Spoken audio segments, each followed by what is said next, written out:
Estamos con Walter Serrano Abella. ¿Cómo le gusta presentarse? ¿Periodista, comunicador, escritor?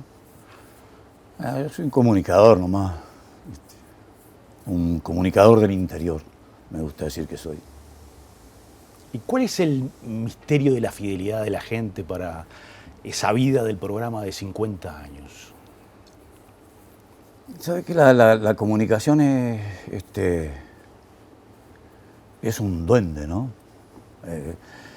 Un misterio, ese cordoncito umbilical que lo une con el que escucha, o en la televisión con el que habla, o en la prensa escrita con el que escribe, es un misterio, un duende. Si uno lo descubriera sería una buena forma de llenarse de plata. Pero hay alguna cosa ahí que sigue siendo un misterio, que uno a veces va a hacer un determinado comentario, determinado artículo, determinada reacción de la vida social del pueblo o algo, y se sienta a escribirlo, y lo corrige, y lo acomoda, y lo vuelve a leer. Y cuando lo suelta al escenario de él, que son los oídos de la gente, no pasa nada, no tiene retorno. Y un día, en medio de una audición cualquiera, de repente se desata un tema con la inmediatez que la radio tiene, que no está previsto, y uno habla y se da cuenta inmediatamente del retorno que eso tiene. Pero es un misterio, ¿no? Y es un gran compromiso con uno mismo, ¿no? Con la fidelidad a lo que está haciendo. ¿Y a quién siente que le habla? Hay como una redención de la soledad, porque a esa hora que usted sale, a las 5 de la mañana, la gente está mateando, es el primer mate que se habla poco. Es verdad, pero yo a veces, ahora que ya me cansan las madrugadas, que llevo 50 años en esto, cuando arranco, y ahora con los sistemas de comunicación, ahí que tengo la pantalla de la computadora, en el 1340, que la gente me pasa comunicado, mensajes de texto por los celulares, a veces arranco y tengo 30, 40 mensajes de texto diciéndome cosas diferentes. Serrano llovió acá, Serrano pasó tal cosa, Serrano pasame un disco. Y mi primera reflexión es, y yo, si no tuviera la obligación de estar trabajando a esta hora, estaría despierto. Pero hay mucha gente despierta a esa hora, ¿no? Y en el campo fundamentalmente. Antes, a la hora se levantan al mate de la madrugada, no debe estar incluido en las 8 horas eso. Y apenas empieza a vislumbrar el día, bueno, ahí sí, traen la tropilla al corral, ensillan, y salen a recorrer. Pero hasta esa hora la compañía todavía sigue siendo la radio, ¿no? Casi milagrosamente también, ¿no? Pero sigue siendo la radio. ¿Y qué anécdota nos puede contar que guarde con mucho cariño de esos 50 años? Algo que le haya llenado el alma. Un día fui a transmitir un raíz hípico, porque mucha parte de mi vida la dediqué a eso, a Villadero con La Voz de Melo, al departamento de Rivera. Y bueno, y como toda esa zona de influencia, La Voz de Melo, y como eso, la actividad es un semáforo a nivel de lo que uno hace públicamente, terminamos ahí, nos estábamos despidiendo, poniendo la gente a saludar y había un montón de gente ahí, de repente había un tipo allá, un sombrero ancho, grande, con un paquetito en la mano. Y yo me quedé hasta que nos quedamos él y nosotros. Y vino y me dijo, mire, yo soy feo de la colonia, vivo contra el Río Negro, siempre lo escucho, todas las mañanas lo escucho. Dice, páseme algún disquito de vez en cuando ahí, ¿no? Y yo fui, bueno, y me traía una manta capincho ahí me regaló la manta capincho, ¿no? Y yo, bueno, le pasaba disco allá, cada 2, 3 meses le pasaba un disco, bueno, pa' feo, allá cuando volví a ir se repitió toda la escena. Pero el tipo me dijo una cosa que me pellizcó, porque me despertó la realidad de una cosa que yo la hacía en el compromiso todos los días. Bueno, un saludo para el amigo, con la mejor buena intención y todo, pero sin valorizar tanto lo que eso significaba, ¿no? Me entregó otra manta de capincho y me dijo, sígame pasando discos, dice, porque usted sabe que yo vivo solo a las costas del Río Negro, en el rancho. Y cuando me nombra, siento que no estoy solo en el mundo. Cosa linda. Entonces me despertó eso. Y otra vez, un día fui a jugar, yo pasaba cuando estaba en 33, que en la audición nació en la difusora 33, ahí. Cuando eso funcionaba el ferrocarril, AFE, ¿no? Y salía de Río Branco. Y a veces venía tarde, 30 minutos tarde, 40 minutos tarde, 20 minutos tarde. Y un día fuimos, yo tenía un cuadro de fútbol donde salía, y fuimos a la Cuchilla de las Cuadras, allá en el departamento de La Valleja, cerca de Zapicán, a jugar un partido de fútbol con los de allí, en beneficio de la escuelita. Ahí. Y llegamos, y cuando terminamos, vino un tipo y se me arrimó y me dice, Serrano, dice, ¿por qué no da la salida del tren ahí? Que a veces estamos ahí en la parada esperándolo. Dice, unos fríos bárbaros ahí, dice, nos comemos 3, 4 horas.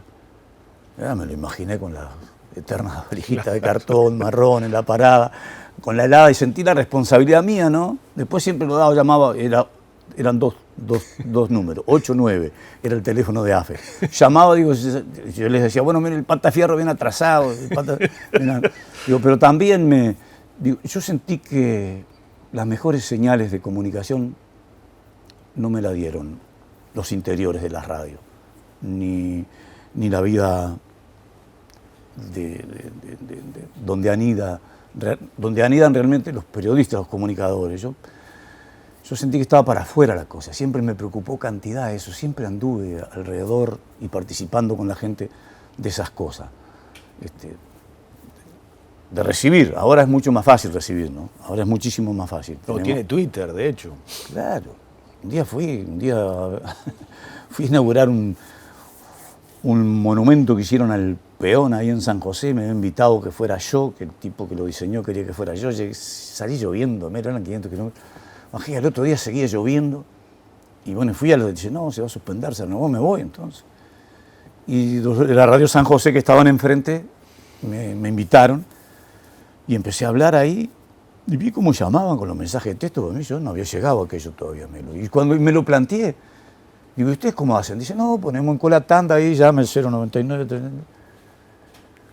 Y fui, compré un teléfono, porque no tenía yo celular tampoco. Y digo yo, pero ¿y los tipos ahora mientras aprenden a pasar un mensaje de texto, de esta gente a la que yo le refiero? Y fui y les dije el primer día, bueno, si quieren comunicarse. Terminé de decir, pum, Serrano, estoy alambrando en el lomo del Cerro Largo, pasame una milonga, Pereira. Habían llegado ellos antes que yo al celular. Y ahora es una comunicación muy valiosa, ¿no? Muy valiosa. A veces se deforma eso, ¿no? ¿Y qué siente que le ha aportado al mundo rural? ¿Usted se identifica con el doctor Corso, con un estilo como el de Chicotazo? Yo me identifico con la gente de campo, no con la gente con campo. El campo está lleno de universitarios exitosos, multinacionales, gente que compró campo legítimamente, ¿no? Pero mi referencia ha sido tratar de interpretar lo mejor que puedo a la gente de campo. Son contornos de patrias chicas que están diseminadas a lo largo y ancho y que no siempre el sur entiende, a pesar de que está poblado casi por nosotros, del interior, que emigramos, que nos vinimos. ¿Hay que repoblar la campaña? La muchachada se va. La campaña debe siempre progresar, le escribía Artigas del Cabildo. Vele ese cabildo por nuestra campaña, porque lo contrario estamos destinados a mendigar. Y yo no sé si hay que repoblarla porque universalmente se ha despoblado. Lo que sí sé es el desgarramiento que produce en la gente abandonar su paisaje. Su arroyito, su cachimba, sus vacas, sus ovejas, sus árboles, su quinta, su casa. Es mentira que él después, en otro lado, va a ocupar espiritualmente esa sensación que le produce su pago. Es mentira. Pago sin ausencia no tiene gusto. La querencia es la ausencia, decía Morosoli. Y uno tiene que irse para sentirlo. A mí me sucedió grande eso, pero es verdad. Y yo digo, y todo ese contorno hay que a veces siento que he fracasado en 50 años de comunicación, ¿Ah, sí? que no he logrado trasladarle a la gente una luz suficiente para que el que no está allí entienda eso. Porque aparentemente de repente el campo cuando aparecen las discusiones es porque está lleno de terratenientes, canallescos que explotan el peón, que no sé qué, con un discurso sesentista. ¿Existe eso del latifundio, No, es verdad, del terrateniente? Ya pero no. bueno, ahora existen en las multinacionales campos de 110.000 hectáreas y existen campos realmente que son más de lo que correspondería quizá, ¿verdad? Yo participé en el 71 de un proyecto político que decía que tenía que tener 2.500 hectáreas el propietario. Participé y me siento orgulloso de eso. Lo que no creo es que se valore suficientemente la tierra. El mismo tipo que impulsó ese proyecto, que se llamó Wilson Ferreira Aldunate, con Carlos Julio Pereira, en ese documento, Wilson, en una discusión en el Senado, dice una cosa brutal, defendiendo los tamberos. No puede ser que la relación con la tierra esté reducida estrictamente a un título jurídico. Tiene que haber, debe de haber además, un hondo amor por ella. Esa es la definición de tierra que yo siento y por la que he pregonado toda mi vida. Yo, pero no, digo, a ver, es difícil, es muy difícil escaparse del contorno de uno y tener la facilidad suficiente para iluminar a los que no tienen esa cultura. Porque es un tema cultural, ¿verdad? La cultura no es la educación, ¿no? Yo he visto gente muy bien educada, muy culta, que no dice buenos días, buenas tardes, y no se saca el sombrero cuando da la mano. Claro.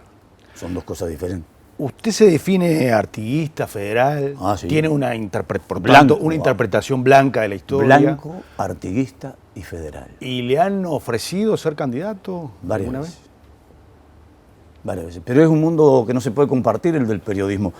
Siempre digo yo, cuando se arman estos líos del periodismo y el cuarto poder, el periodismo, el día que participa del poder, deja de ser periodismo.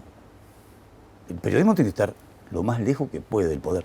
El periodismo es la mano en el pecho del poder cuando el poder se exacerba y olvida la ley, la constitución, las instituciones, la patria toda. Ese es el periodismo. Yo lo entiendo de ese lado. Yo siempre lo he hecho a la intemperie, el periodismo, peleándome con los dueños de la radio, peleándome con Andeu, peleándome con todos los que se suponen que uno se pueda pelear por defender esas cosas. Yo creo que el capital más preciado que tiene un periodista es la independencia. Y es el peaje más caro, ¿no, verdad? Digo, pero alguien que no es independiente no es creíble. Y un periodista sin credibilidad no es un periodista.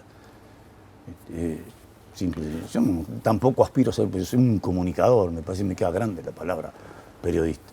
Ha sido presentador de Los Olimareños también, tiene una amistad con ellos. Sí, nací junto con ellos. Son de Pepe tiene... Incluso hay una canción que lo nombra. Sí, Pepe está llorando. Cuando se iba de Alecilio me recuerda, claro, somos muy amigos aparte de eso, ¿no? Sí, los vine a hacer. Formé parte de ellos, hacíamos una gira por el interior de los pueblitos chicos ahí, cuando recién arrancaron. Yo estaba en la Difusora 33, la Difusora 33 era una radio, era un edificio hecho para radio, y tenía una fonoplatea con 110 butacas, y todos los días a la hora 19 había números vivos. Y se estaba generando recién el surgimiento de las primeras lucecitas del canto nacional, ¿no? Estaba el maestro ahí, el maestro Rubén Len.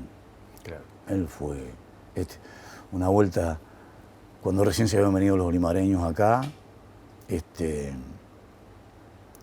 hubo alguien desde un semanario que era sumamente importante, me parece que desde el punto de vista periodístico es una de las cosas mayores que le pasó al país, pero intelectual, anidando el sur, eso que estábamos hablando, quizá les llevó a hacer un discurso, un artículo todo, bueno, y si vienen del Olimar, como de qué otra forma se iban a llamar que olimareño, no se preguntaba qué eran la serranera, que es un ritmo que creó el maestro.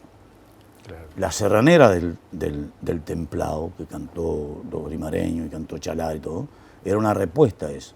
Dice, ya está ensillado mi caballo, las espuelas me calcé, y con la noche no había nada. Y digo, vivíamos cantando cosas que eran lindísimas, capaz que más lindas que las nuestras, ¿no? Pero ay, lunita tucumana, Tamborcito, Calchaquí. No hay lunita del Orimar, ni hay lunita del Río La Plata, ni hay lunita del Río Uruguay, ni del Río Negro, ni de nada, ni del Tacuarí. Hay lunita Tucumán. Entonces, que la noche sea muy negra no es dificultad mayor, llevando firme la rienda y al tino por rumbeador. Si me pierdo, mala suerte. La noche tendrá razón, y tuvo razón él, ¿no? Que iluminó la noche, ¿no? Le puso luz al contenido le puso el acento nacional en los oídos del país. El hombre de a caballo, ¿qué ha sido para el país? Y nosotros todos los héroes que tenemos, aunque a veces no los pongan de caballo, pues gente de a caballo. Que fue Lavalleja, que fue Oribe, que fue Rivera, que fue José Artigas, el mejor de todos nosotros, ¿no? ¿Qué fue? Un hombre de a caballo. Yo a veces me pregunto cómo pudo captar Artigas ese funcionamiento que tiró después, ¿verdad? Porque digo, no estaban los ampulosos escritorios con todos sus secretariados alrededor. Estaban una cabeza vaca sentado en un campamento con indios, con negros, con mulatos, con mestizos, con gauchos, con gente que... Digo, y sin embargo todavía le andamos debiendo parte del sueño federal, artiguista al país, ¿no? Fue el país, ¿no? Fue el país. Todos los héroes que tuvimos fueron de a caballo. Y los grandes hombres que tuvimos también, de alguna manera, vienen de ahí. Escarbe por donde escarbe. Desde los escritores, los artistas, todos tienen alguna reminiscencia con el campo. El campo es un vertedero, sobre todo de cosas... Claro que tiene el tipo de campo hasta hoy. El peón, el hombre que trabaja ahí, que vive 8 horas de contacto con la naturaleza, tiene algo que no venden los supermercados, ni los shopping. Es original, es él. Dice una cosa y lo deja... ¿Cómo andaba, fulano? Aquí ando, dice, como chimango en Punta Tuna, no encuentro acomodo. ¿Cómo? Como chimango en Punta... Es original, es él. Es su mundo, su vocabulario, su paisaje, sus cosas que se le metió ahí. A mí me despierta eso una cosa brutal, porque me parece que eso es el origen de la patria. No voy a estar de acuerdo con que no tenemos que educarnos, que no tenemos que ir a la universidad, que no debemos ser lo más cultos posible. Por aquello que decía Martí, que ser culto es la única forma de ser libre. Pero me parece que hay que anidar más ahí en las raíces, porque de alguna manera definen la identidad de lo que somos. ¿Y tiene nostalgia de algo del campo que ya no es? Ah, sí. Aquellas madrugadas donde la cocina de los peones era una llanta carreta metida en una especie de estufón y habían 12, 15, 20 tipos preparándose en la madrugada, media res de oveja llorando arriba de las brasas, las calderas hirviendo. Y los tipos hablando de sucedidos, ellos decían, va a contar un sucedido era una historia de Lobizón, de Estancia Asombrada, de la mujer de blanco, de no sé, de esas cosas todas. Y por ahí se metía también el Martín Aquino, de matreros y de cosas que a mí ya me despertaban distancia. Yo no. El tiempo ese, como dice Osiris, cuando el tiempo andaba lejos de la patria todavía, ese origen... Todo eso me da reminiscencia, y me da reminiscencia sobre todo que me da nostalgia. Yo nunca envidié a un tipo que pasó por mí en un Mercedes-Benz. Y no es que no me guste un Mercedes-Benz, me encanta. Y si lo pudiera tener, seguramente que lo habría tenido. Pero yo, un tipo, era un caballo bien ensillado, pero bien ensillado. Y el tipo bien sentado y quebrado el sombrero y de culero y de espuelas y de bota, a mí me despertaba una sensación de envidia. Yo me esforzaba siempre por no quedar mal, por no ser un cajetilla, como decían ellos, frente a ellos, ¿no? Pero esas cosas se han ido desapareciendo, se han ido borroneando sobre todo. Allá en aquella zona del noreste todavía quedan algunos rasgos que marcan que la identidad esa no está del todo perdida. Y regálenos el final que siempre es, su final tradicional. Empezamos a volver.